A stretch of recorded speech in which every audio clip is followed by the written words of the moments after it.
Hello friends, మీరు దేవునికి పూజ చేయండి, చేయకపోయండి, ఏంటి ఫ్రూట్స్లు ఇవ్వండి, ఇవ్వకపోయండి, ప్రార్థన చేయండి, చేయకపోయండి, నమాజులు చేయండి, చేయకపోయండి, గురూజీ గ్రంథాలు చదివి జపం చేయండి, చేయకపోయండి, కాకపోతే మీరు అబద్ధాలు ఆడనుండోయ్. ఆ అబద్ధాలే మీకు దరిద్రం. ఎస్, మీరు ఇంటూ బయట అంత సైడ్లో నిజాలు ఆడాలి. ఓం సత్యమైన మాట్లాడాలి. అక్కడ ఉన్నది ఉన్నట్లుగా మాట్లాడాలి. కల్పితమైన మాటలు చేయదండి.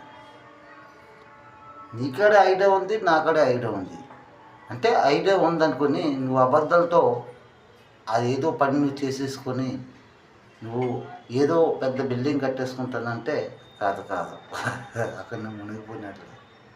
ఎంతమంది అంత ఫినిష్ సరిపెట్టుకున్నాడండి.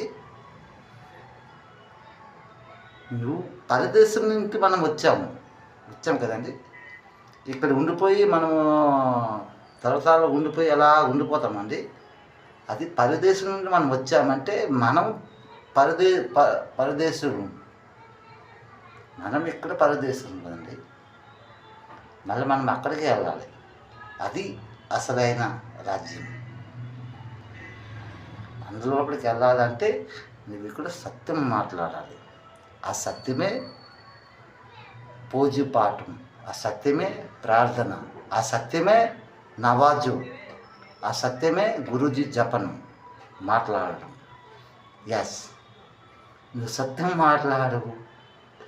నువ్వు చూపించాలని యూట్యూబ్లో చూపిస్తున్నావు.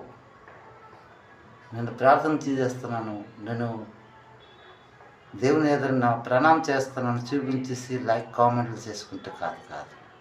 నువ్వు సత్యం మాట్లాడితే నీ బిడ్డలతో, నీ భార్యతో, మీ అమ్మతో, మీ నాన్నతో, మీ అక్కతో, మీ చెల్లెళ్ళతో, మీ అన్నయ్యలతో, అప్పుడే అదే ఆ దేవుని ఫలం అన్నమాట పూజ.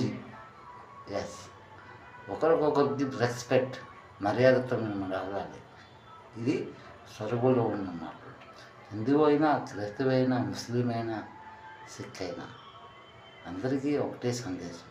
ఓం సత్యం, ఓం సత్యం. కమాన్ ఇండియన్, కమాన్ సార్.